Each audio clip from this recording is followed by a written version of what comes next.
제 소개는 강의 시작하면서 드릴게요. 예. 네, 반갑습니다. 저는 오늘 탈핵 강의 맡게 된 임준성이라고 합니다.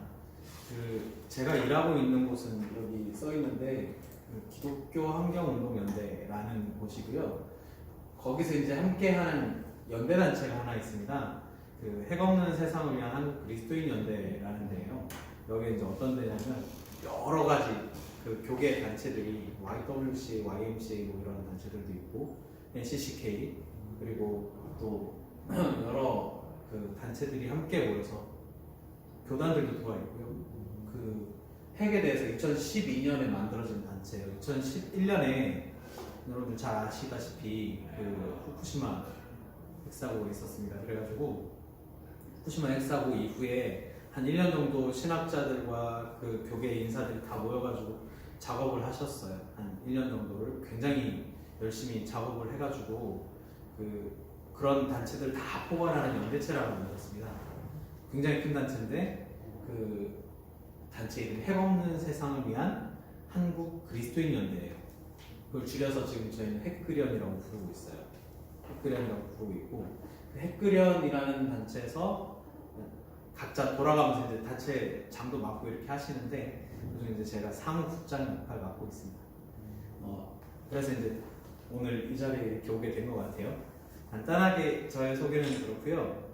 저는 기독교 환경운동연대에서는 이 핵그련 같은 이런 연대단체와 이런 현안들을 중심으로 움직이는 외부 연대들을 주로 하고 있어요. 그래서 길거리에 다니면서 이제 기자회견 같은 것도 하고 술래도 하고 뭐 이런 일들을 주로 합니다.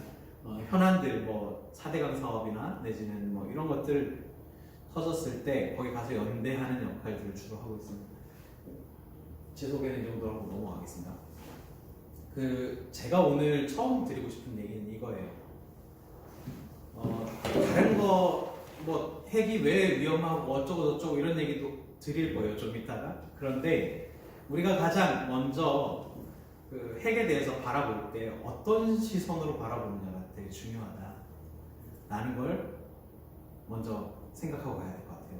이게 보통 핵이라고 하면 어떤 사람들은 그렇게 얘기해요. 우리가 살아가는데 핵이 없으면, 그러니까 우리가 보통 원자력이라고 얘기하고 원전이라고 얘기하는데 그게 없으면 어떻게 살아? 라고 얘기하는 사람들이 많아요.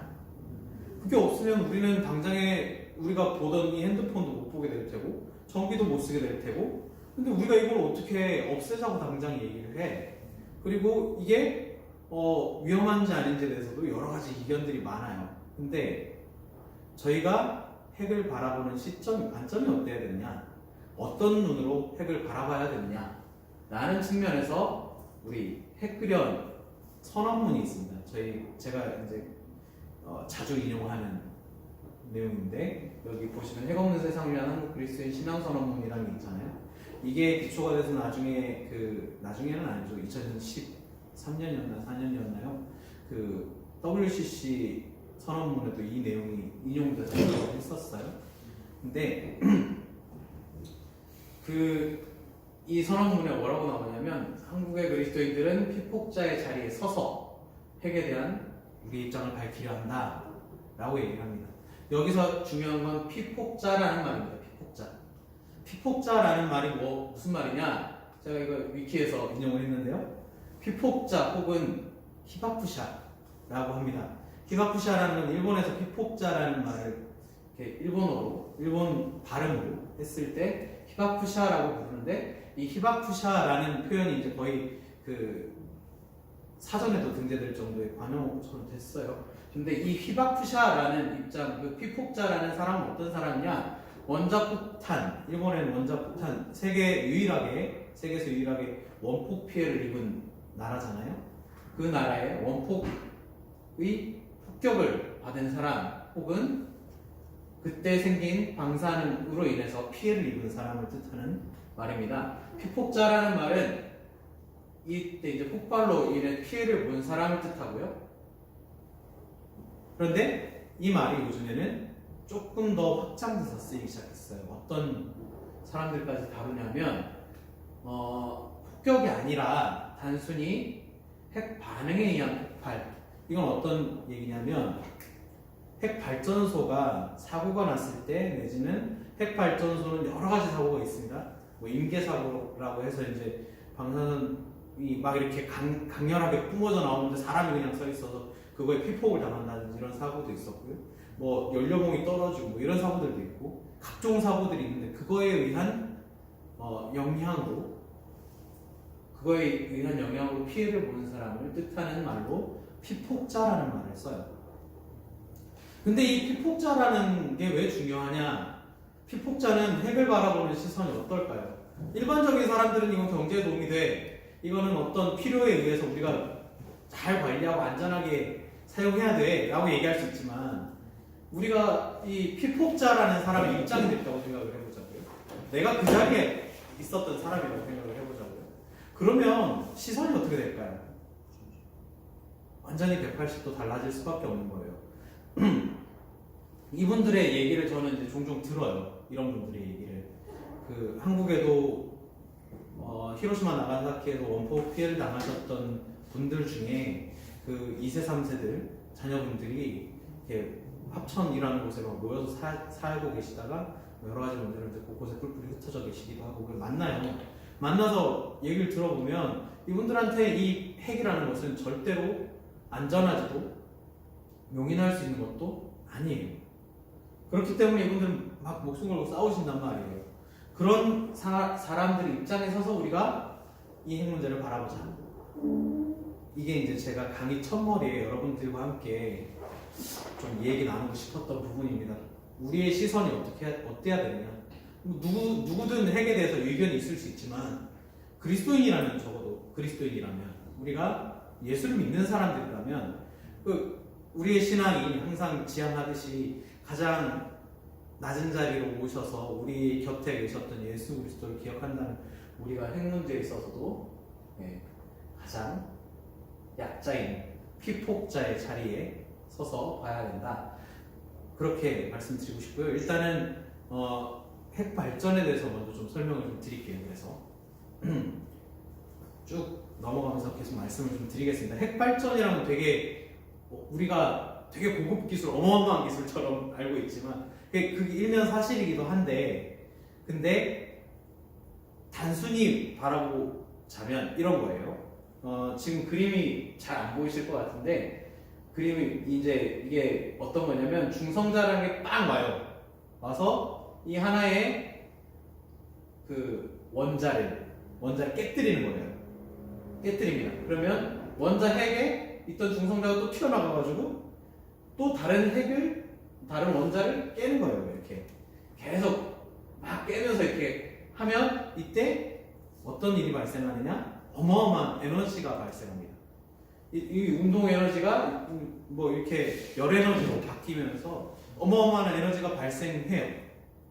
이때 발생하는 열 에너지를 가지고 어떻게 하느냐? 우리가 보통 보일러라고 하죠. 보일러가 어떻게 합니까? 보일러는 석유나 내지는 천연가스 같은 거 불로 막 이렇게 변화를 시키잖아요. 열 에너지로 그것도. 그래가지고 물을 막 끓이잖아요. 그 물을 끓인 걸 가지고 보통 보일러는 이렇게 방으로 이렇게 온수를 공급하죠.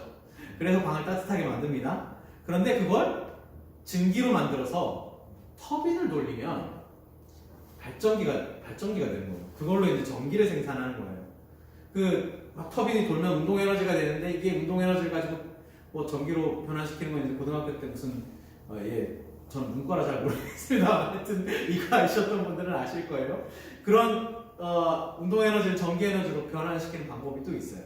그렇게 해가지고 그렇게 변환이 되면 이제 그 어마어마한 전기가 생산이 되겠죠. 그때 발생하는 전기는 어마어마한 양이 생산이 될 텐데 사실 어마어마하지도 않은 게 물이 끓어봤자 100도잖아요. 그래서 증기로 변하는 에너지는 증기로 변해서 이렇게 이게 터빈을 돌리는 건 거의 뭐 석탄으로 끓이든 석유로 끓이든 가스로 끓이든 똑같아요. 근데 이 일일이 뭐 다 물을 끓이는 장치들이지만 그게 어떤 연료를 사용하냐에 따라 가격이 약간씩 달라진다의 차이만 있을 뿐 모든 발전소의 원리는 다 똑같다. 지금 거의 이런 석탄, 석유, 천연가스, 핵발전까지 모든 발전소는 물을 끓여서 터빈을 돌려서 전기를 생산하는 구조입니다. 그래서 이런 식으로 발전을 하는데 여기서 조금 어려운 얘기일 수도 있는데 뭐 그렇게 어렵진 않습니다. 쉽게 설명을 드릴게요. 경수로랑 중수로라는 게 있어요. 발전소 형태 차이, 이거 원자력 발전소에만 있는 얘기예요. 경수로와 중수로라는 게 있는데 이게 무슨 차이냐면 냉각제를 필요로 해요.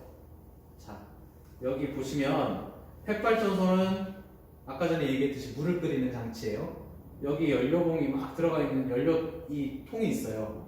그러면 여기를 이렇게 물이 왔다 갔다 하고 이 물이 또 다른 물을 끓여서, 요거 좀 이따 설명드릴게요. 이 물이 다른 물을 끓여서 요걸 터빈을 돌리고, 그렇게 해서 여기 터빈을 돌린 물이 다시 이 냉각수 바닷물을 통해서 냉각이 돼서 다시 여기로 돌아가는 구조예요. 그러니까 물을 끓였는데 증기가 돼서 이렇게 내려와가지고 터빈을 돌렸잖아요. 터빈을 돌리니까 이게 이제 다시 여기서 찬 바닷물이랑 만나가지고 냉각이 돼서 이렇게 다시 돌아가요. 그런데 여기서 요 계통, 여기로 돌아가는 이 물이, 여기를 돌아가는 이 물이 경수라는 게 있고 중수라는 게 있어요. 경수라는 거는 특별한 물이 아니라 그냥 우리가 보통 먹는 물을 말합니다. H2O를 말하고요. 중수라는 것은 중수소, 화학식으로는 앞에 E가 붙고, 그러니까 E가 붙고 H, 그러니까 수소 원자 두 개가 결합되어 있는 형태예요. 그런 형태의 원자가 따로 있어요. 그래서 D라고 표현하기도 하고 EH라고 표현하기도 하는데, 그 중수를, 그러니까 그게 수소 두 개 그 짤이 붙어 있는 것이 또 두 개가 붙고 산소가 하나 결합되면 이제 EH2O가 되잖아요. 그게 중수예요. 그건 보통 어떤 성격을 지니냐면 오통물보다 좀 무거워요. 조금 무거워요. 그런데 이 물이 어떤 그게 있냐면,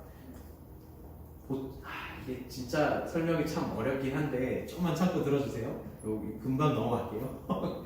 그 감속작용이라는 걸 해야 됩니다. 보통 중성자를 빵 싸서 원자를 팍 깨뜨리려면 중성자 속도가 어느 정도 너무 빠르면 이게 원자 핵을 때리질 못하고 다 비껴나가요. 다 비껴나가니까 이게 어느 정도 제대로 속도가 맞아서 이렇게 원자 핵을 때릴 수 있게 만들어줘야 다음 단계가 발전이 되는 거잖아요. 계속. 그러니까 그걸 위해서 감속제 내지는 냉각제는 이제 요걸 식혀주는 역할을 하는 게 필요한데 보통 물로 쓴단 말이에요. 물로 하는데 그 감속제와 냉각제를 보통 경수로는 일반 물로 하는데 중수로는 이 중수라는 걸 쓴다는 거예요. 근데 이 중수가 어떤 좋은 점이 있느냐? 감속작용이 굉장히 우수한데 중성자를 흡수를 안 해요.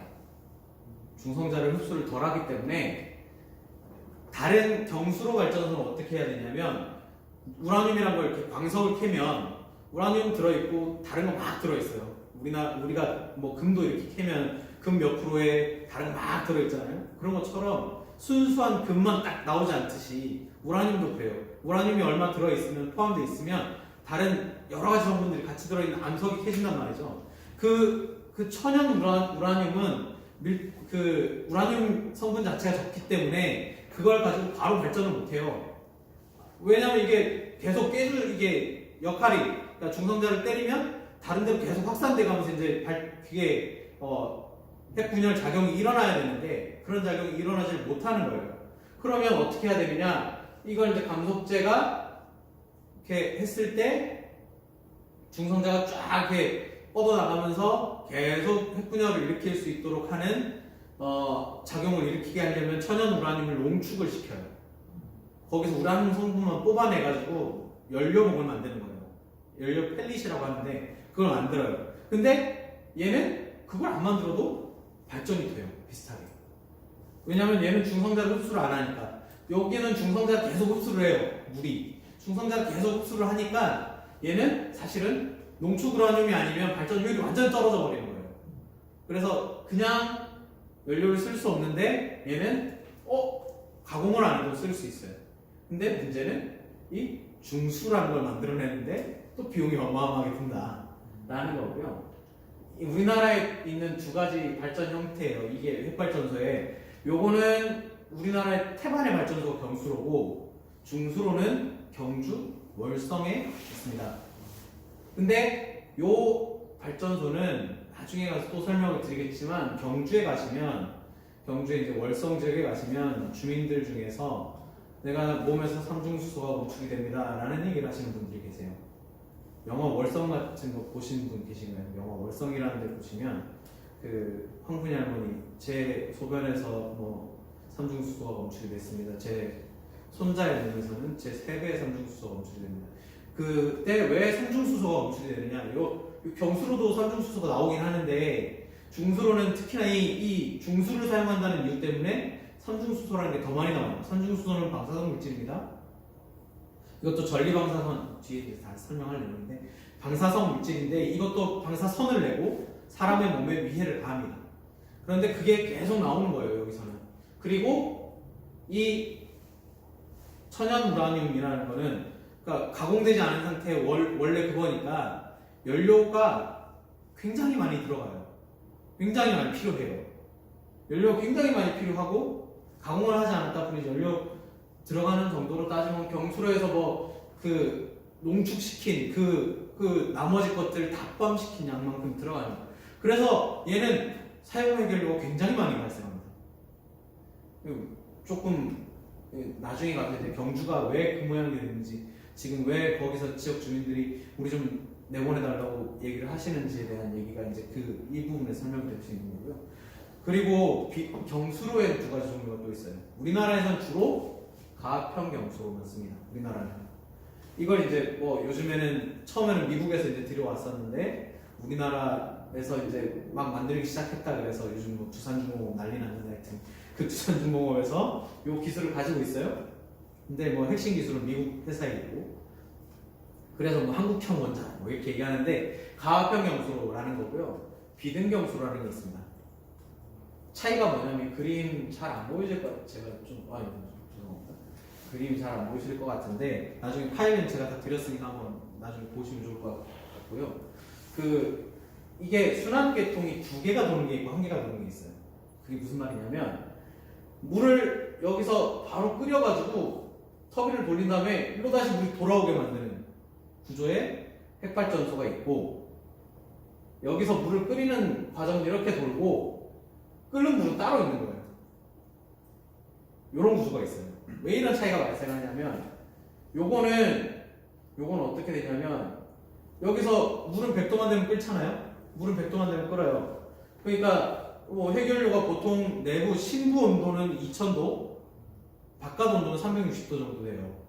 핵연료가 한번 그 중성자로 핵분열 반응을 일으키기 시작하면 그 안쪽의 온도는 2000도까지 올라가고 바깥쪽 온도는 360도 정도까지 올라가는데 그 360도에 닿으면 당연히 증기가 바로 되겠죠.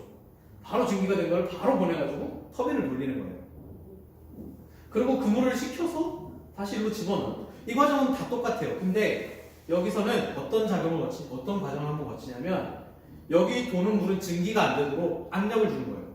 압력을 줘서 얘는 우리가 기압이 올라가고 끓는 점이 올라가잖아요. 물이 과학 상식인데 그게 있으니까 여기서 압력을 쫙 줘가지고 360도에 끓지 않는 물을 만들어 놓는 거예요.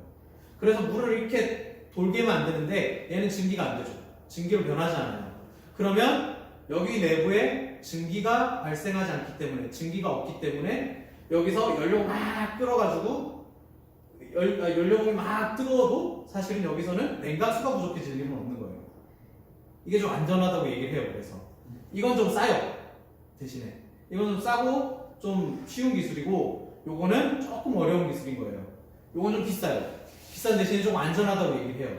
여기서는 아무리 물이 막 끓고 해도 압력을 가하고 있으니까 이게 증기로 변할 일이 많이 없다. 그래서 조금 더 안전하다. 그래서 대신에 이제 이것도 300도 되는 물이니까 이 물이 바깥에 있는 요 압력을 가하지 않은 물을 끓일 수 있는 거예요.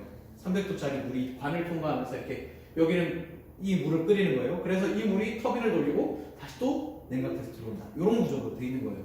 이 차이가 있는 거예요. 그러니까 비등형 경수로는 물순환 계통이 하나라는 게 이제 한 계통으로만 돌잖아. 한 방향으로만 쭉 도는 거고, 여기는 여기 하나 있고 여기 하나 있는 거예요. 그리고 온배수 이렇게 배수 이렇게 물 이렇게 냉각시키는 바닥으로부터 들어오는 냉각수 펌프가 하나 더 있는 거고, 자 이렇게 운영이 됩니다. 이게 비등형 경수로인데 후쿠시마는 이 형태였어요. 비등형 경수. 이게 조금 심각한 이유가 되는 게, 우리나라 산업계에서 항상 하는 말이, 우리는 일본식 비등형 경수로가 아니기 때문에 사고 위험성이 없다 이렇게 얘기해요. 없진 않아요. 이 가압형 경수로도 사고가 있긴 해요. 있었어요 이미. 그리고 조금 자세히 살펴보면 이것도 충분히 위험할 수 있는 건데, 요게 특별히 더 위험한 건 뭐냐면, 여기서 냉각을 시켜주는 장치가 작동을 안 하면, 냉각수 공급 펌프가 작동을 안 해버리면, 일본 후쿠시마가 딱 그 사고가 났었던 거예요. 물이 넘쳐서 해일이 발생했어요. 해일이 발생했는데 요거는 외부에서 발전기를 돌려서 펌프를 이렇게 계속 물을 제공해 주는 거예요. 냉각수를. 근데 이 급수 펌프 이게 작동을 안 하면 물이 공급이 안 되니까, 여기서 냉각을 아무리 시켜도 물이 공급이 안 되면 여기 이제 증기만 가득 차가지고 연료봉이 다 드러나 버리고, 연료봉이 그렇게 드러나 버리면 핵반응을 제어할 감속제도 없고 냉각제도 없는 거예요. 그러면 연료봉이 어떻게 되냐면 녹아내리는 거예요. 너무 높은 온도를 견디지 못하는 거예요. 외부에서 그래도 물이 계속 돌면서 이렇게 온도를 낮춰주는 역할을 했는데, 그걸 안 하니까 얘네가 녹아내릴 수밖에 없는 상황이 벌어지는 거예요. 그렇게 해서 일어나는 게 후쿠시마 핵사고예요. 이게 녹아내리고 증기랑 결합 만나고 이러면서 수소 폭발이 빵 일어나는 상황이 벌어진 거. 이 구조는 그래서 위험하다고 얘기를 하는 거고, 요거는 그래도 조금 안전하다는 게, 냉각수 이게 계속 공급이 된다 이거예요.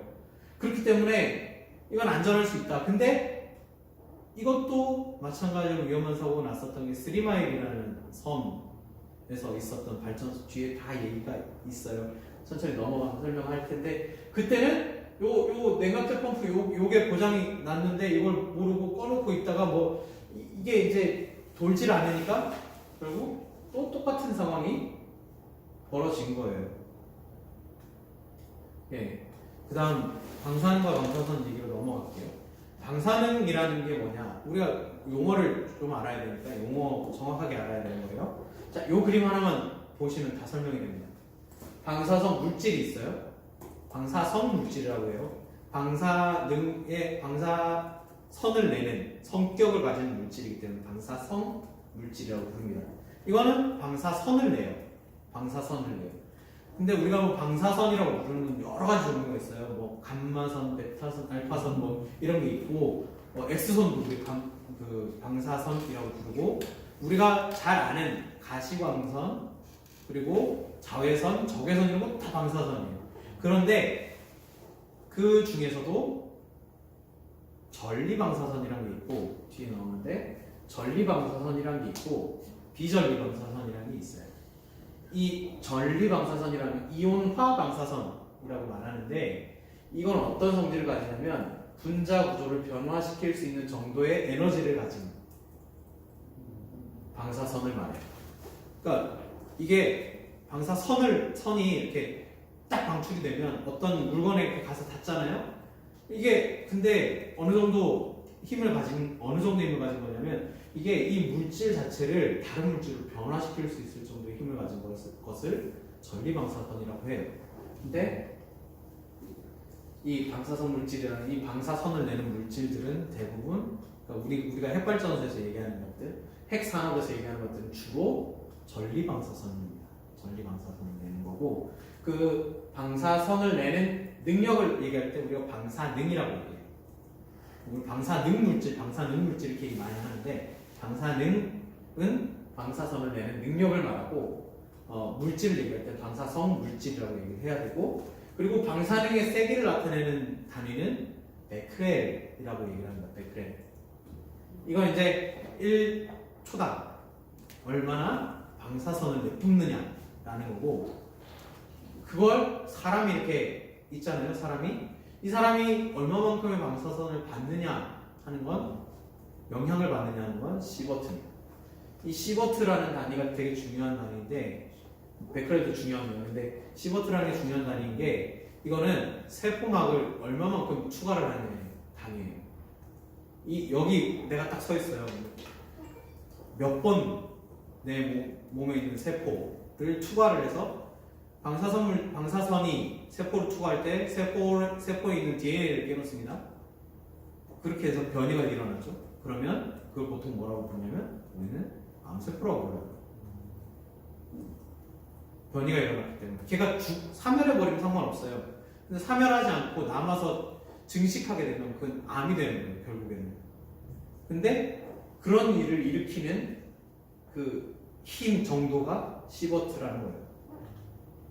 전리방사선 설명했는데 그 중에 이제 저희가 잘 알고 있는 전리방사선은 알파선, 베타선, 감마선, X선도 요거와 똑같은, 감마선과 똑같은 투과력을 가진다는 얘기고요. 중성자선이라는 게, 중성자 아까 전에 얘기했던 그거예요. 중성자는 처음에 핵 분열 반응을 일으키는 시작점이에요.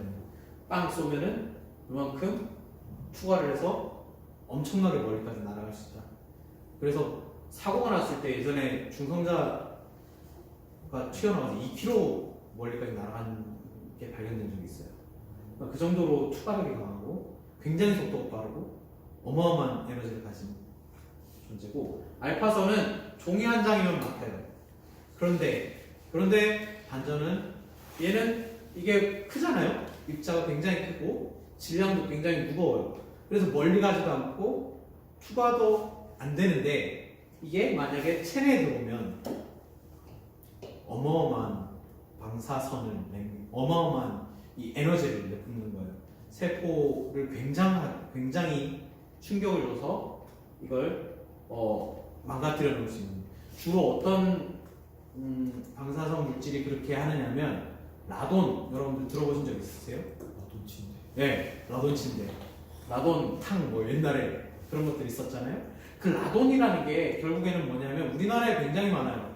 우리나라는 화강암으로 되어 있는 구조라서, 그러니까 지질이, 그 화강암은 주로 라돈이라는 걸 많이 내뿜어요. 근데 이게 기체 방사성 물질이에요.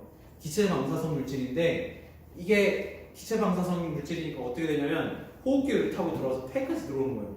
근데 폐에서 그 방사선을 내뿜는 거예요. 알파파를 막 내뿜으면 그게 폐 조직을 손상을 시켜요. 폐암에 걸려요.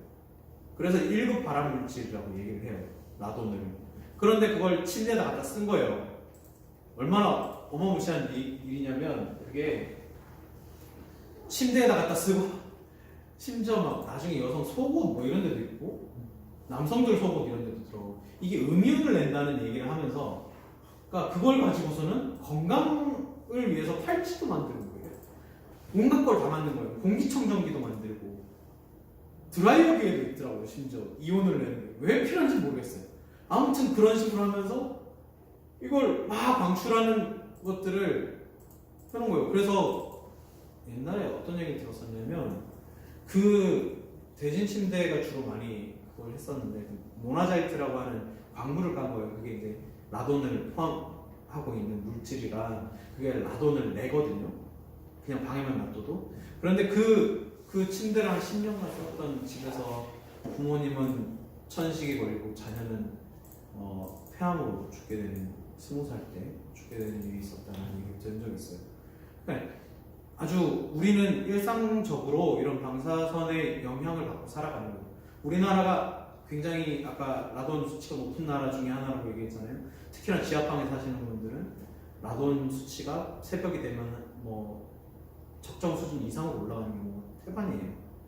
또 환기가 잘 안 되고 지하는 특히나 더 그런 구조이기 때문에, 지질이 그런 걸 내기 때문에, 그래서 이제 그런, 특히나 보일러를 떼면 더 막 시멘트에서 또 올라오고 하고 여러 가지 것들이 있습니다. 아무튼 그런 거고요. 베타선은 그보다는 투과력은 좀 높은데 이 알루미늄이나 이런 것들에는 막힙니다. 이것도 근데 에너지는 굉장히 강해요. 감마선은 여기까지 들어갑니다. 납이나 두꺼운 철판 같은 거에는 막혀요. 1.5m 정도 되는 철판에는 막힌다고 하고요. 예. 근데 이제 그렇게 되면 이것들로부터 안전하기 위해서는 우리는 최소한 감마선으로부터 안전하기 위해서는 두께 1.5m의 철판이 우리 삶에 이렇게 둘러쳐져 있어야 된다는 얘기가 되죠. 그런 거예요. 예, 이게 근데 외부에서 그냥 우리한테 다가오는 건 이 정도인데 만약에 몸 안으로 들어오면 이건 굉장히 심각한 문제들을 일으킬 수 있는 방사선이다. 그게 이제 전리방사선이기 때문에 그 분자 구조를 변화시킬 수 있는 정도의 에너지인데 그게 뭐 우리 DNA를 바꿔놓을 수 있고 다 이렇게 되는 거예요. 그런 영향을 준다. 그래서 인체에 미치는 영향이 이렇습니다. 피부에는 크립톤이라는 방사선 물질이 영향을 미치고 우리가 그 체르노빌이라는 영화 보셨어요? 드라마인지 영화인지 하여튼 그 왓챠에서 저는 이제 5편 다 보긴 했는데 그 광고는 아니고요. 한번 보시면 좋아요. 왓챠 결제 한 달 보시고 그 한 달 안에 그거 다 보시고 딱 끊으시면 돼요. 하여튼 근데 이 갑상선에 요오드라는 게 있습니다. 요오드는 과학 시간은 많이 들어봤던 것 같은데 라고 예. 근데 아까 얘기했었던 것처럼 이온화 시키는 요오드가 있고 이온화 시키지 않는 요오드가 있어요. 여기서 발생하는 그 핵발전소에서 발생하는 모든 요오드는 이온화를 시키는 요오드예요. 그러니까 우리 몸에 딱 들어갔을 때 갑상선에 이게 요오드가 쫙 몰려가는 거예요. 핵사고가 나면 그래서 그 체르노빌이라는 영화에서 알약을 자꾸 먹어요. 사람들이 아는 사람들끼리는 알약을 자꾸 먹고 알약 선물로 주기도 하고 막 이래요. 그게 무슨 약이냐면 요오드예요. 그거는 이온화 시키지 않는 요오드예요. 근데 갑상선으로 이렇게 들어가서 갑상선은 우리 호르몬 분비하고 뭐 이런 걸 관장하는 기관인데 거기를 이렇게 방사성 물질인 요오드가 들어가지 않도록 막아주는 역할을 하라고 거기를 딱 채워놓기 위해서 요오드를 먹는 거예요. 그래야 여기에 방사성 물질이 들어가지 않아서 내가 영향을 받지 않는 거예요. 여기인가요? 하여튼 갑상선 여기인가요? 하여튼 여기에 들어가지 않아서 영향을 받지 않는 거예요. 그래서 그걸 막기 위한 거고 그걸 먹지 않았을 경우에 어떤 일이 생기느냐? 갑상샘암이라는 게 걸립니다. 그래서 핵발전소 주변에 있는 사람들 중에 갑상샘암에 걸리는 사람들이 그렇게 많아요. 가족력이 없어요. 아이들도 걸려요, 진짜. 후쿠시마 사고가 있고 난 다음에 수많은 아이들이 갑상선암에 걸렸어요. 갑상선암이라고도 하고 갑상샘암이라고도 하는데 바로 이 요오드 때문입니다. 주로 그렇게 일어납니다. 그리고 플루토늄이라는 건 폐에 영향을 주고요. 코발트, 세륨 뭐 이런 생식선에도 영향을 주는 게 있습니다. 세슘 잘 알죠? 우리가 일본에서 색사고 난 다음에 요즘에 세슘 얘기가 뭐 세슘이 어마어마하게 방출됐다. 근데 액체예요. 얘는 액체 방사선 물질이고 그게 스트론튬, 지르코늄, 플루토늄이라는 것들은 뼈에 붙어요. 뼈에 붙어가지고 뼈에다가 영향을 줘서 골암 이런 게 걸려요. 뼈에도 아닙니다. 그 아까 전에 설명을 잠깐 드리긴 했는데 1mS라고 하면 세포 핵의 하나의 저기가 기적이라고 하는데 하나의 방사선을 통과하는 거예요. 근데 5mS라고 하면 5개가 지나가는 거예요. 하나에 세포 하나에 5개 막 지나가면 어떻게 되겠어요? 이때보다 더 심각한 손상이 일어나는 거죠. 다 깨놓는 거예요. 방사선이 추가가 되면 세포를 깨놓습니다.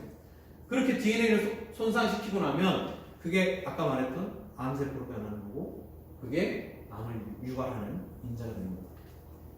방사선 양에 따라서 영향이 있습니다. 우리가 60W 이러면 뭔지 잘 모르겠지만 하여튼 아까 1mS가 하나 5mS가 5개 세포를 지나가면 60W는 그 몇 배냐? 하여튼 1000배쯤 될 거예요. 그러면 그게 통과하면 전원 사망이라는 거예요. 그걸 지금 거리에서 딱 맞으면 3초 만에 사망이에요. 사람이. 그 30W는 조금 더 버팁니다. 반 정도는 죽어요.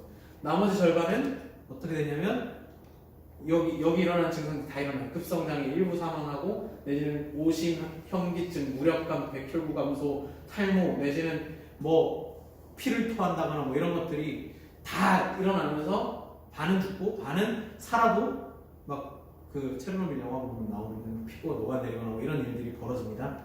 그리고 1.5시버트는 급성장애 일부가 사망하고 아까 전에 급성장애는 똑같은 증상이에요. 그 피부가 녹아내린다는 이런 상황들 화상 입은 것처럼 이렇게 피부가 다 변질이 돼버린 거예요.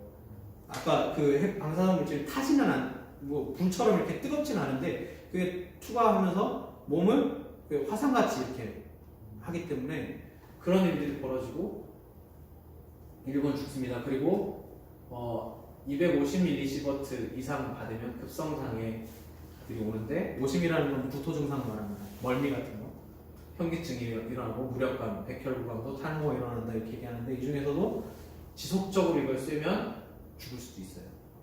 암이나 이런 것들이 발병이 될 수도 있고. 자, 그런데 제일 재밌는 건 이거예요.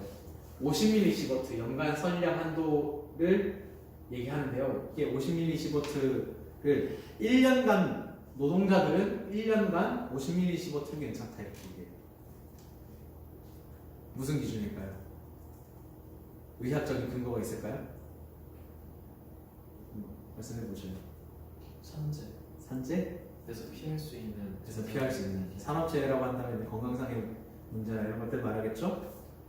1mSv 연간 1mSv는 대중들 일반 사람들을 얘기해요. 그런데 1mSv든 50mSv든 과학적 근거는 없어요.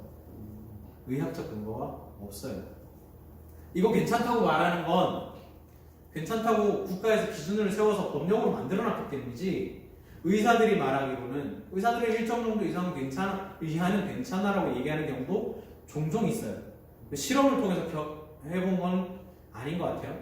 왜냐면 실험 결과에 따르면 1mSv가 됐든 뭐 1마이크로시버트가 됐든 연간 지속적으로 계속 맞은 사람에게는 어느 정도 영향이 있을 수밖에 없는 거예요. 아까 전에 설명했다시피 이게 이런 작용을 일으키는데 이게 잘 얻어 걸려서 세포망을 다 뚫고 지나갔는데 이게 암으로 유발이 안 되면 괜찮은 거고 암이 생겨버리면 1마이크로시버트를 얻어 맞았어도 문제가 생길 수 있는 거예요. 그러니까 이거는 아무 근거가 없는 건데 국가에서 이렇게 기준을 세웠어요. 그리고는 50mSv를 맞은 노동자들은 1년 일하면 2년 낙산이래 하고 좀 배려를 해주는 거예요. 왜냐면 계속 맞으면 얘는 반드시 암에 걸릴 거니까 반드시 뭔가 문제가 생길 거니까 기형아를 출산한다든지 이런 문제가 생길 수 있으니까 그러면 잠깐 있다가 나갔다가 다시 돌아가고 이렇게 되는 거예요. 그런데 거기 사는 사람들은 연간 1mSv씩을 계속 맞는 거예요. 그러고 있어요. 이 자료는 그 일본에 있는 원자력 자료 정보실에서 나온 자료입니다. 제가 뒤에 출처는 다 밝힐게요. 자, 이것도 마찬가지 자료긴 한데 반감기라는 게 있습니다. 반감기. 방사선 물질이 있어요. 그러면 방사선 물질이 어떻게 되느냐? 이 방사선 물질들은 방사선을 내잖아요. 근데 어떤 물질이 뭘 낸다, 뭘 방출한다 이렇게 되면 변하게 돼 있어요. 모든 물질들은 다 변하는 과정이 우리도 노화되잖아요. 그게 점점 변하는 우리 몸의 세포들도 변해가는 거고 변하는 거니까 그렇게 변하는데 이 방사선 물질들은 반감기라는 걸 가집니다. 절반이 되는 시점이 있어요. 절반이 되는 시점인데 각 물질마다 다 달라요. 토륨 같은 거는 141억 년이에요. 141억 년 동안 141억 년이 지나면 토륨이 한번 반으로 팍 줄어요. 방사선 막 냈고 반으로 딱 줄어요. 그리고 우라늄은 45억 년이에요. 그게 지나야 자연적으로 얘가 방사선을 천천히 내면서 반으로 딱 줄어요. 뭐 다 비슷합니다. 칼륨, 플루토늄, 탄소, 라듐, 탄소도 저희가 몰랐지만 하여튼 방사선 물질이네요. 하여튼 네, 라듐, 세슘 뭐 이런 것들이 뭐 여기 지금 5730년 뭐 이런 것도 있고 1600년 30년 뭐 이런 것도 있고 짧게는 3.8일 라돈이 3.8일이면 사라진대요. 요오드 같은 경우는 8일 뭐 이런 것들 세슘 뭐 나트륨은 15시간이면 사라진다 이렇게 얘기를 반이 된다고 얘기를 하는데 요 반감기를 거치면서 절반이 되고 또 그만큼 기간이 지나면 다시 또 그 반에서 반이 되는 거예요. 그러니까 4분의 1 선으로 줄어드는 거죠. 그 반에서 또 반이 되는 시기가 한 번을 더 지나면 또 8분의 1이 되고 이렇게 해서 인체에 영향이 없으려면 보통 얘기하기로는 한 10번의 반감기가 지나면 방사선이 최소 영향을 미칠 수 있다라는 아주 적은 영향, 인체 거의 무해한 영향을 미칠 수 있다라는 얘기를 합니다. 그런데 이렇게 길어요. 141억 년 뭐 이래요. 근데 그 중에 좀 치명적인 것들이 한 10억 년 뭐 이런 게 있어요. 10억 년짜리 방사선 물질들이 근데 핵발전소 돌리면 나옵니다. 우라늄이 핵분열을 하는 과정에서 나와요. 그런데 그거를 이제 10억 년이 안전해지려면 어떻게 해야 됩니까? 아까 얘기했듯이 10번의 반감기가 지나야 됩니다. 10번의 반감기가 지나야 된다는 말은 뭐냐면 100억 년 동안은 이 물질은 절대로 안전할 수가 없다는 거예요. 그게 나중에 이제 고준위 핵폐기물 문제 또 다룰 테지만 그때 가서 얘기할 테지만 그걸 10억 년 이상 안전하게 보관, 10억 년도 아니고 100억 년 이상 안전하게 보관해야 된다는 얘기가 되는 거예요. 근데 인류가 지금 10만 년, 죄송합니다. 10만 년, 100만 년 동안 안전하게 보관해야 되는 10억 년은 아닙니다. 실수예요. 그 가장 위험한 물질 중에 하나가 10만 년을 안전하게 보관해야 되는 것을 10번을 되는 100만 년, 100만 년을 안전하게 보관해야 된다. 이렇게 얘기를 하는데 인류 역사가 몇 년이죠? 지금? 지구의 역사는 몇 년일까요? 65. 몇 년? 65. 6천년? 뭐 50억 년, 60억 년 얘기하는 것 같아요. 정확하게 기억이 안 나는데 하여튼 그것도 방사선 동위원소 측정 결과에서 나오는 얘기잖아요. 그런데 지질을 팠는데 뭐 어떤 물질이 방사선 반감기가 이만큼 지나 있어서 그게 그러니까 그 동위원소 측정법 이런 것도 여기서 다 나오는 얘기예요. 어떤 물질이 반이 되려면 걸리는 시간을 가지고서 측정하는 거예요. 근데 지구가 그래서 따져봤더니 몇십억 년 됐다. 근데 그 중에서 인류의 역사는 몇 년이냐? 인류의 역사 제가 정확하게 기억이 안 납니다. 근데 인류의 역사보다 길어요. 100억 년, 100만 년. 100만 년은 인류의 역사보다 길어요. 우리 인류는 그렇게 살아오지 못했어요. 그러면 그동안에 우리는 어떤 일을 겪었죠? 우리 인류의 최초의 인류는 말이 우리랑 통했나요? 우리랑 지금 소통이 될까요? 그때 역사 우리한테 남아있나요, 지금? 그러니까 우리는 그때 어떤 일이 일어났는지에 대해서 전혀 몰라요. 그때 막 그림을 막 그려놨어요. 누군가가 뭐 그때 그림 남아있진 않지만 심지어 그보다 좀 지나서 그림을 그려놨지만 그게 유명한 그 스페인의 무슨 알타미라 벽화였나요? 그 그림을 보고서는 우리가 이 그림이 뭐 할 때 썼던 그림인지 잘 몰라요. 왜 그렸는지도 잘 모르고 이게 뭘 의미하는지도 잘 몰라요. 그런데 우리는 100만 년 뒤에 우리 인류의 후손에게 물론 지구 그때까지 남아있으리란 보장이 없지만 100만 년 이후의 후손에게 그것에 이게 안전한지 아닌지에 대해서 알려줄 수 있을까요? 아주 무책임한 짓을 하고 있다라는 얘기고요. 그 각 방사성 물질들은 반감기가 다르고 방출 방사선도 다릅니다. 여기서 뭐 알파, 베타, 감마를 다 내는 게 있고 뭐 알파, 베타 내지는 알파, 감마, 베타, 감마 뭐 이렇게 다 따로 내는데 그 치명적인 정도도 좀 달라요. 다 방사선을 내는 정도 좀 다르고 그런데 대략 10번 정도 지나야 안전하다라는 얘기는 합니다. 자, 3마일 이번 지금부터 이제 핵사고 얘기 좀 할 텐데요. 아까 처음 얘기했었던 3마일 핵사고입니다. 3마일 핵사고 아까 전에 제가 가압형 영수로라고 얘기했잖아요. 조금 안전하다고 했던 그래서 이제 핵사고 이건 등급을 말하는 건데요. 7등급이 최고 그 위험한 사고예요. 7등급. 후쿠시마랑 체르노빌이 7등급이었고 3마일은 구분하기로는 5등급으로 구분해요. 5등급으로. 그런데 이 사고가 왜 있었냐? 증기 발생기로 물을 공급하는 급수 펌프가 작동을 멈추면서 그 증기 발생기라는 건 아까 전에 여기 증기가 이렇게 생겨나는 요 장치가 증기 발생기예요. 여기서 이제 물을 끓이잖아요. 물을 끓이니까 증기가 생겨서 이렇게 넘어간다. 요 증기 발생기, 요 증기 발생기에 물을 공급하는, 이게 물을 이렇게 해수에서 그 해수로 식혀가지고 다시 물이 들어가고 이렇게 해줘야 계속 물을 끓여서 이렇게 증기를 발생시키는데, 그 과정을 하는 급수 펌프가 멈췄어요.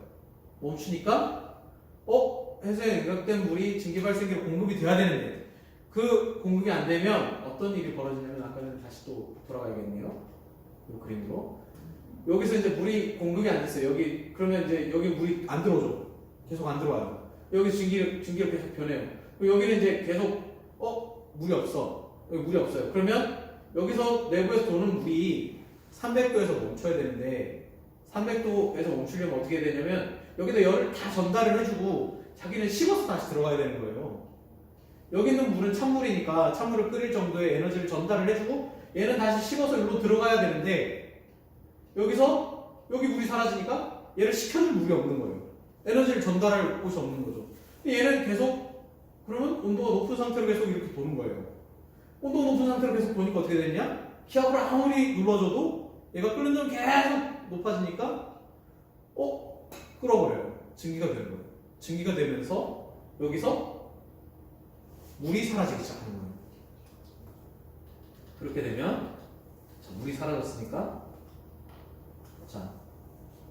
내부 1차 계통에 순환하는 냉각이 될 수 없는 상황이 되니까 온도 상승에 물이 증기로 변했어요. 그래 이 증기로 변했는데 이 운전하는 사람들이 무슨 실수를 했냐면 증기가 된다는 건 이 노심 내부에 압력이 높아진다는, 압력이 계속 높아지면 이게 관이 터질 수 있잖아요.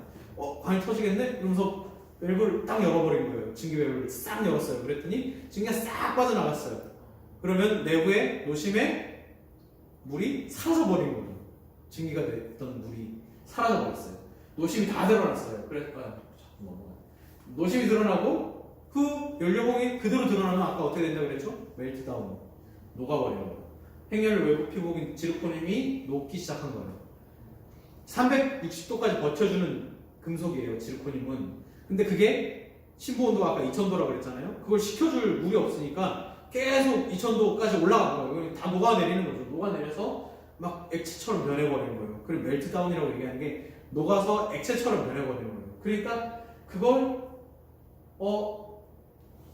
녹아내린 상황에서 안에 있는 연료까지 다 녹아내렸어요. 그러면 핵사고가 나는 거죠. 이건 이제 조금 덜 심각한 상황이었던 거예요. 사실 이게 이제 빵 터지는 데까지는 이어지지 않았으니까. 이게 만약에 빵 터져버렸으면 큰일이 나는 건데, 빵 터지는 데까지는 이어지지 않았고, 다행히 그렇게 되기 전에 재빨리 냉각수 펌프를 켜고 연료봉을 식히는 데 성공했고, 제어봉을 집어넣어서 발전 자체, 그러니까 제어봉이라는 건 붕소를 말합니다. 붕소가 이렇게 핵발전소 이게 연료들 사이에 딱 들어가면 중성자를 잡아먹어요. 중성자를 잡아먹으면 어떻게 되겠어요? 핵발전이, 그러니까 핵 분열이 작동이 멈추겠죠. 조금 천천히 시키는 거예요. 아주 멈출 수는 없고 아주 천천히 발생하게 만드는, 온도를 확 낮출 수 있는 방식 중에 하나예요. 그래서 제어봉을 확 삽입하고 연료봉을 식히는 데는 성공했어요. 그래서 수소폭발로는 연결되지 않았다고 얘기를 해요. 미국에서는. 그래서 주민 대피령이 내려지긴 했는데 다시 또 돌아와 살고 이런 일이 있었는데, 또 이견도 있어요. 수소폭발이 있었다고 라고 얘기하는 사람들도 있어요. 아까 전에 얘기했었던 게 체르노빌이라는 영화입니다. 영화 5부작이라서 드라마라고 해야 될 것 같기도 하고 영화라고 해야 될 것 같기도 하고, 아무튼 체르노빌이라는 건데요. 너무 유명하잖아요, 이 사고는.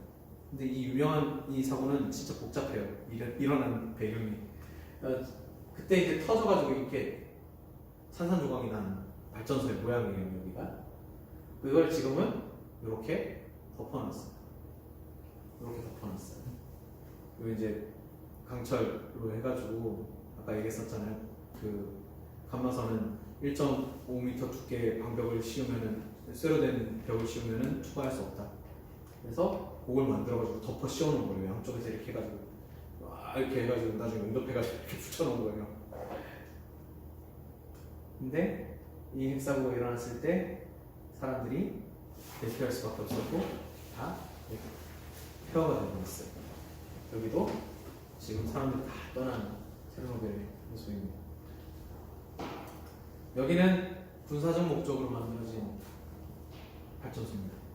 그때 한창 미국이랑 소련이 군비 경쟁을 하는 시기였어요. 핵무기를 만들기 위해서 서로 막 혈안에 대해서 경쟁하고 있었던 시기고, 그 체르노빌 발전소는 그런 의미에서 발전도 하되 여기서 이제 이 발전소에서 이 흑연 감속 비등 경수로형이라는 이 비등 경수로는 비등 경수로지 흑연 감속은 뭐야? 이게 이제 중요한 얘기인데, 흑연 감속이라는 건 감속제로 물을, 아까 전에 우리가 막 얘기했었던 비등 경수로는 계속 물이 돌아요. 그래도 근데 얘는 감속제로 흑연을 쓰는 거예요. 물을 좀 덜 돌리는 거예요. 그러면서 이제 흑연이 감속제 역할을 하니까 이게 이제 흑연도 비슷해요. 아까 그 중수로처럼 중성자를 잡아먹지는 않는 거예요. 그래서 막 이렇게 열어가지고 이 발전 효율은 높은데 대신 이제 흑연을 쓰는 이게 뭐 좀 싸다든가 하여튼 그러기도 했고, 이게 플루토늄이라는 게 많이 나오나 봐요.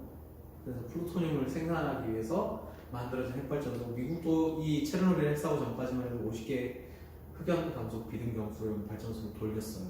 그런데 체르노빌 있고 나서 50개를 다 폐쇄합니다. 위험하니까. 핵발전소에 설계 결함이 있었어요. 근데 그걸 이제 소련 정부가 그걸 숨깁니다. 이미 한 체르노빌 영화 보면 나오는데 10년 전에 이미 그거의 결함에 대해서 밝힌 보고서가 나왔는데 그걸 정부에서 숨기고 은폐해서 이게 사고의 원인이 됐다라는 얘기를 하고, 그 다음에 그거에 못해서 운전원들이 굉장한 실수를 해요. 그런데 이 실수가 일어나게 만들 수밖에 없는 사소한 그 작은 실수들이 또 결합이 돼요. 그래서 엄청난 대재앙이 일어나는 거예요. 이건 왜 했냐면, 그러니까 이 사고가 왜 일어났냐면, 핵발전소 출력이 줄었을 때, 핵발전소는 우습게도 전기가 필요해요. 핵발전소를 돌리는 데는 전기가 필요해요. 왜냐면 아까 얘기했었던 그 터빈 이런 거 돌려야 되고, 터빈은 그 증기로 돌아가는데 냉각수 펌프가 돌아가야 되니까 계속 전기를 쓰는 거예요. 자체에서 생산한 전기를 사용할 수 있는데, 그렇게 되면 이제 사고가 났을 때 위험하니까, 그래 평소에 자체 생산된 전기를 사용하되 발전소가 이렇게 만약에 멈췄을 때, 그러면 그때는 어떤 걸 해야 되냐? 비상발전기를 가동해야 되는 거예요. 보조발전기를 돌려야 되는데, 그게 보조발전기가 그냥 바로 버튼만 누르면 삑 돌아가는 게 아니라 얘도 출력을 끌어올려야 되는 거예요. 그러니까 그게 약 1분 정도 걸린다. 디젤 발전기를 켜서 냉각수를 다시 공급할 때까지 걸리는 시간이 1분이다. 그러니까 그 사이에 핵발전소 그 연료봉이 너무 뜨거워져서 터져버리면 큰일 나니까 냉각수 공급을 위해서 1분 동안 어떻게 하면 버틸 수 있느냐 라는 실험을 하기 위해서, 그 잔류증기라는 그 말은 뭐냐면, 아까 증기를 막 발생시키고 있었는데 발전소가 딱 멈췄어요. 그래도 열기가 아직 남아있으니까 증기를 만들잖아요. 그 잔류증기로 얼마나 더 물을 터빈을 돌려가지고 그게 물을 좀 더 이렇게 공급할 수 있는지 확인하는 실험을 한답시고 했던 거예요. 이게 근데 원래는 핵발전소를 가동 승인하기 전에 이미 실험이 끝나 있었던 사항이어야 되는 거예요. 그런데 긴급하게 다 해놓고는 나중에 가가지고 이 실험을 한 거예요. 가동하고 있는데, 가동 중에 안전한지 아닌지를 실험을 한 거예요. 그런데 이 실험을 하기 위해서는 어떤 일이 필요하냐? 출력을 줄여야 되잖아요. 아까 전에 얘기했듯이 잔류증기, 핵발전소 꺼졌을 때 상정해야 되니까 잔류증기로 하는 것까지 실험을 해야 되니까 출력을 줄여야 되는 거예요. 출력을 줄여야 되는데, 출력이 줄어들면 발전소가 자동 정지가 되는 상황이, 그건 이제 안전장치예요. 출력이 줄어드니까 이거 그대로 놔두면 위험할 수 있으니 발전소 끕니다 이러고 자동으로 제공이 빵 떨어져가지고 핵분열자 그런 거 싹 막는 그런 안전장치가 있어요. 자동으로 되게 되어 있는. 그걸 근데 이 실험을 위해서는 출력을 한정없이 낮춰야 되는데 그게 켜져 있으면 실험 안 되잖아. 그럼 어떻게 해야 돼?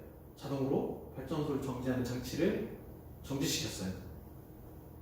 이것만 켜져 있었어도 문제가 이렇게 커지진 않았을 거예요.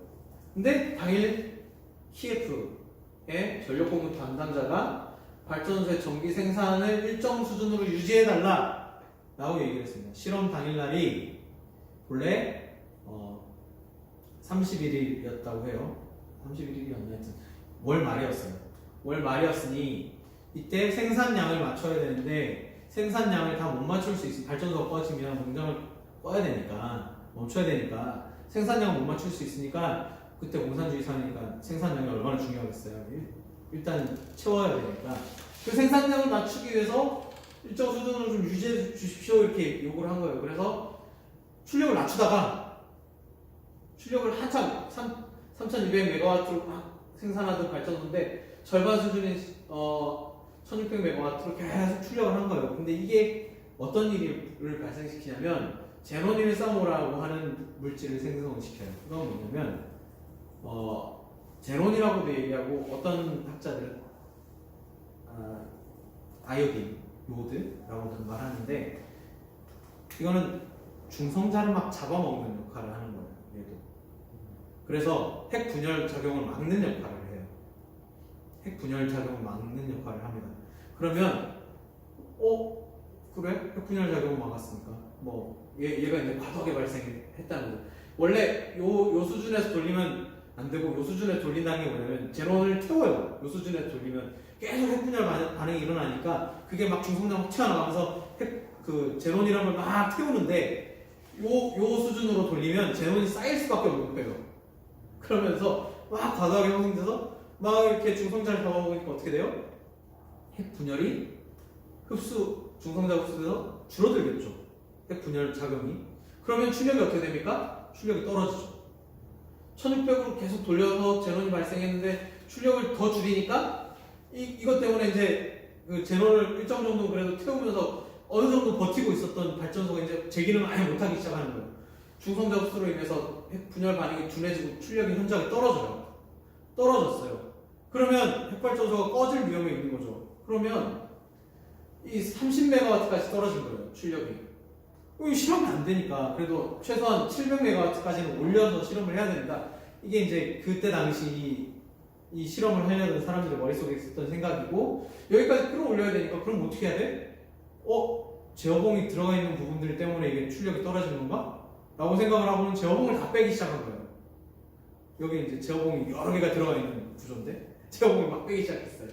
그러니까 갑자기 제어봉이 들어가 있었던 상태에서 훈련하니까 이제 그 중성자가 활발하게 돌아다니기 시작하면서 핵분열 반응이 확 올라가기 시작하는데 그게 원래 목표치였던 700메가와트는커녕 뒤에 이제 어떻게 되냐면 3만 메가와트까지 올라갑니다. 이렇게 되면 핵발전소 위험한 상황이 되는 거예요. 이게 3만 메가와트까지 올라가면 열을 그만큼 많이 낸다는 거고 출력이 이렇게 되면 정상체 출력이 이만큼 올라가 버리면 연료 자체가 남아날 수 있는 상황이 아니에요. 이걸 어떻게 이렇게까지 올라가냐면 이제 뭐 앞에 설명 좀 덜 했는데 자세히 얘기하는데 이게 설계 결함이라는 얘기가 그거예요. 아까 제어봉은 아까 붕소라고 했잖아요. 그걸 집어넣기 위해서 그 제어봉을 이제 만들어 놓은 상태에서 이 사람들이 여기 앞에다가 흑연을 이렇게 넣어 놓은 거예요. 이렇게 들어 올려지면 흑연이 이렇게 연결돼가지고 여기서는 계속 그 감속제 역할을 하면서 핵 분열은 일어나는 작용을 계속 하는 거고 이게 이제 뚝 떨어지면은 붕소 안에 들어가면서 이게 그걸 막는 역할을 하는 건데 그걸 뭐 만들어 놓은 상태에서 이제 이걸 이제 흑연 뚝 이게 제어봉이 뚝 떨어질 때 흑연이 이렇게 쑥 밀려 들어오는 거잖아요. 그래서 더 왕성하게 중성자 왔다 갔다 하기 시작하면서 핵분열 반응이 확 일어나고 뭐 이런 과정이 벌어지고 안에 있던 물, 감속제 역할하던 물도 확 밀어내버리고 뭐 이런 상황이 벌어지면서 아까 출력이 이만큼 올라갑니다. 너무 어려운 얘기라 좀 넘어갈게요. 그러면서 이제 연료봉 또 녹아내려요. 그냥 드라마 한번 보시면 쉽게 설명이 됩니다. 똑같이 설명을 할 거예요. 근데 좀 과정을 보시면 좀 이해가 돼요.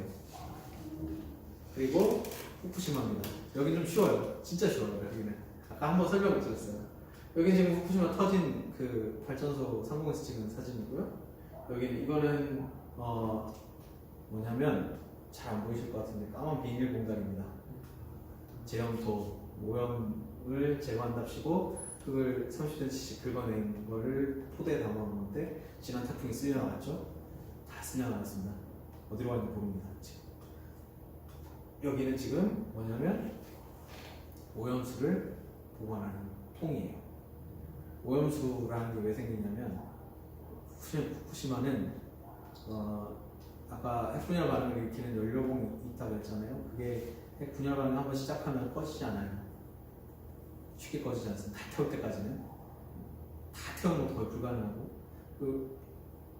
발전을 거의 끝냈다고 하는 핵연료도 한 10년간은 시켜야 돼요. 물에 담아서.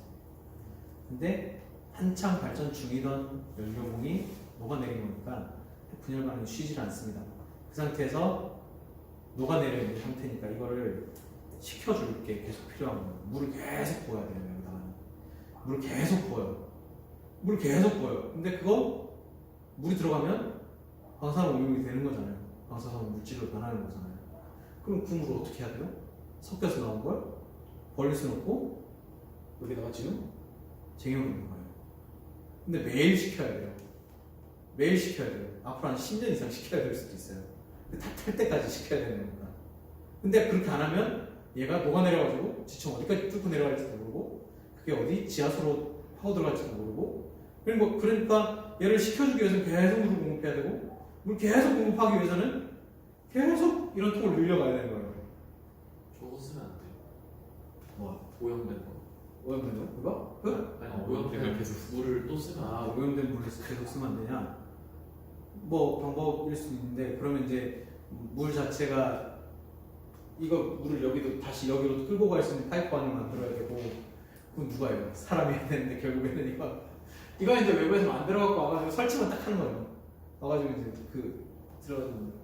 그래서 여기 이렇게 다 모아놨는데 이걸 어떻게 하기로 했냐? 일본 정부가 이제 우리는 이거 처리수라고 부른다. 오염물질을 제거했으니 이거를 바다로 방류를 하겠다. 라고 얘기를 하기 시작했죠. 바다로 방류를 하기 시작하겠다. 해가지고 한참 난리가 났었던 게 지난 여름부터는 하여튼 그랬어요. 지금도 계속 조금씩 방류하겠다는 식으로 얘기를 해요. 근데 이게 돌고 돌아서 해류를 타고 우리나라까지 다시 돌아옵니다. 이 사고는 해양 지진, 우리가 보통 쓰나미라고 부르는 그 동일본 대지진 이후에 바닷물이 이렇게 덮치잖아요. 사람 많이 죽였어요. 근데 그게 발전소를 덮칩니다. 발전소를 덮쳤어도 발전소 내부 건물 안으로 물이 들어온다고 해서 큰 문제는 아니에요. 사실. 근데 아까 뭐가 있다고 했으니까 비상발전기가 있다고 했죠. 냉각수가 계속 공급이 돼야 되기 때문에 냉각수가 멈추면 발전소 터지는 거예요. 그런데 냉각수를 공급하기 위한 비상발전기를 돌려야 되는데 비상발전기는 그래서 이 사람들이 머리가 똑똑한 사람들이라고 스스로 생각했을 거예요 아마. 비상발전기는 저기 높은 언덕에다 설치를 해놨어요. 거기서 전기가 공급이 되는 거예요. 그 전기가 계속 공급될 거야. 물은 계속 들어올 거야. 그랬는데 문제는 그게 아니라 그게 전기가 들어와서 변전시설에서 전기를 변화명은 돼가지고 발전기를 돌려야 되는데 냉각 펌프를 돌려야 되는데 그걸 지하에다 설치를 해놓은 거예요. 침수가 됐어요. 발전기는 계속 돌아가요. 근데 변전 설비가 침수가 되면서 고장이 나버린 거예요. 냉각수가 공급이 중단됩니다. 그러니까 아까 전에 그 비등경술에서 증기로 다 변해가지고 터져버린 거예요. 사고 후에 발생된 일입니다.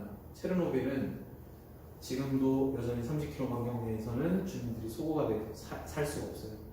근데 일부의 사람들은 고향이니까 떠날 수 없어서 돌아가서 사는 경우도 있었어요. 수많은 주민들이 피폭을 당했습니다. 고향에서 떠나야 했고요. 이거에 대한 자세한 내용을 보시고 싶으시면 체르노빌의 체르노빌은 뭐였죠 제목이? 체르노빌의 목소리. 죄송합니다. 체르노빌의 목소리라는 책을 보시면 돼요. 그 책에 보면 굉장히 끔찍한 얘기들이 많이 나옵니다. 30km 이내는 여전히 사람들이 살 수 없고요. 그런데 우크라이나 정부가 돈이 필요했는지 체르노빌을 뭐 30km 내까지는 아닌데 그 인근 지역 일부를 관광지로 다크 투어리즘으로 해서 개방을 하기 시작했어요. 사람들이 가서 여행을 하고 사진을 찍고 요즘 난리가 났죠. 근데 뭐 방사능 측정기 이런 거 들고 다니면서 여기 보십시오 이만큼 나옵니다. 뭐 이렇게 어마어마한 방사능을 보여주기도 하고 합니다.